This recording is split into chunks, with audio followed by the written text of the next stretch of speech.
जानते हैं किसकी जिम्मेदारी है? क्या सरकार की, क्या प्रशासन की कोई जिम्मेदारी नहीं है?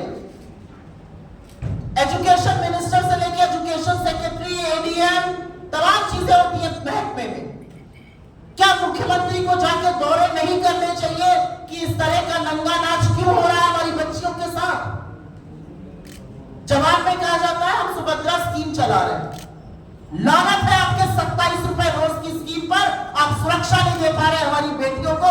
हमारी बेटियों के कंकाल मिल रहे हैं, हमारी बेटियों के साथ गैंगरेप हो रहा है और उनकी निर्मम हत्या हो रही है। आपकी स्कीम किसी काम की नहीं, क्योंकि 27 रुपए में 1 लीटर दूध नहीं आता आज की तारीख में। यह असलियत है आपकी। मेरा अपना मानना है, हम लोगों ने पहले इस पर 3 बार सीएम आवास का घेराव किया है। हमने करीब 35 जिलों में कलेक्ट्रेट आवास का, उनके कार्यालयों का घेराव किया है। और अब 27 तारीख को, आने वाली 27 तारीख को हम एक बड़ा घेराव विधानसभा का करने जा रहे हैं। ये हमारे लिए शक्ति प्रदर्शन नहीं है, ये हमारे लिए एक सोती हुई निर्मम सरकार को जगाने का तरीका है। और मैं अब कुछ बातें राष्ट्रीय परिप्रेक्ष्य में बोलना चाहती हूं, क्योंकि ये पैटर्न हमने देखा है।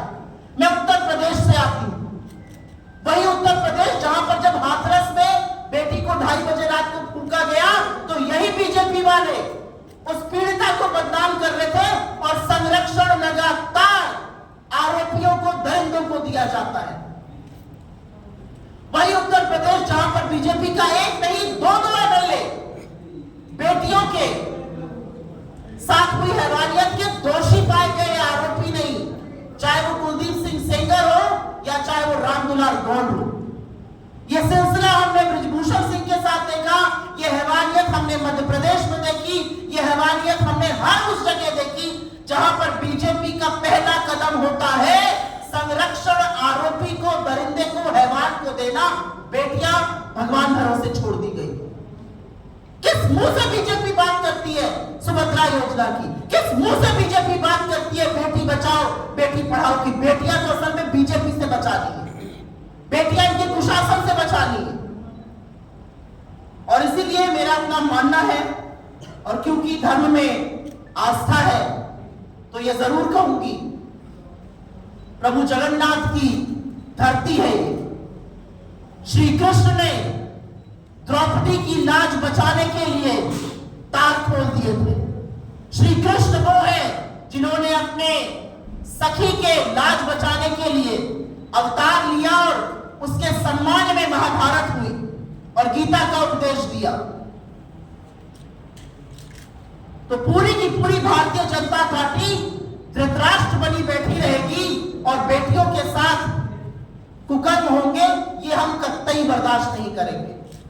मैं इसी मंच से कुछ सवाल उठाना चाहती हूं और सवाल के बाद हमारी कुछ मांगे हैं। इस मंच से ये सवाल उठाने इसलिए जरूरी है क्योंकि सोती हुई सत्ता जागे। खत्म करने से पहले मैं कुछ सवाल है जो आपके सामने रखना चाहता हूं। सरकार ये मानने को कब तैयार होगी कि ओडिशा में बेटियों के साथ हैवानियत हो रही है? सरकार के नेता, सरकार की डिप्टी चीफ मिनिस्टर, सरकार की स्पीकर, सरकार के मंत्री, सरकार के मुख्यमंत्री कब उन बेटियों के यहां जाएंगे और उनको यह आशा और विश्वास दिलाएंगे कि उनके साथ न्याय होगा? क्या सरकार के नुमाइंदे, क्या सरकार के लोग उन बेटियों के परिवारों से मिलने के लिए तैयार है जिनके साथ ये हैवानियत हुई है? क्या सरकार को यह अंदाजा है कि अगर एक क्लास 6 की बच्ची प्रेग्नेंट है तो उसका भविष्य में क्या होगा? सरकार अपनी चुप्पी सेक्सुअल एक्सप्लॉयटेशन पर, यौन शोषण पर कब तोड़ेगी? सरकार ये कब मानेगी कि अधिकतम ये जो दरिंदगी है ये या तो आदिवासी या दलित या पिछड़े वर्ग से महिलाओं के साथ हो रही है? सरकार कौन से निर्णायक कदम लेने जा रही है? 44,000 जो महिलाएं और बच्चे गायब हुए हैं। सरकार क्या निर्णय जो दरिंदगी और जो यौन शोषण हो रहा है खुले आम रेजिडेंशियल स्कूलों में। क्या सरकार डिस्ट्रिक्ट वाइज डेटा देने को तैयार है महिला अपराध के खिलाफ जो चीजें हो रही हैं? सरकार कब इसको एक आपदा मानकर इस पर निर्णायक एक्शन लेगी?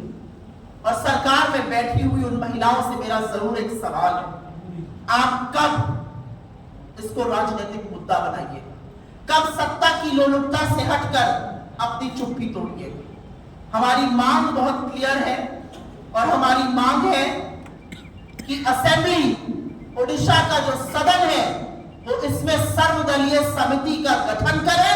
वो सर्वदलीय समिति इस पूरे मामले की छानबीन करे, उसकी परत तक जाए और एक निर्णायक सुझाव दे कि कैसे बेटियों को सुरक्षित किया जा सकता है और जिन बेटियों के साथ ये जघन्य अपराध, ये हैवानियत हुई है, उनके लिए हम क्या कदम उठा सकते हैं, उनके भविष्य को सुरक्षित करने के लिए, उनके स्वावलंबन के लिए, उनकी सुरक्षा के लिए हम क्या कर सकते हैं। हमारी ये मांग है कि असेंबली में एक सर्वदलीय समिति का गठन हो। कांग्रेस के विधायकों के साथ गाली गलौज करने से, कांग्रेस के विधायकों के साथ हाथापाई करने से, कांग्रेस के विधायकों को निलंबित करने से हम चुप नहीं बैठेंगे।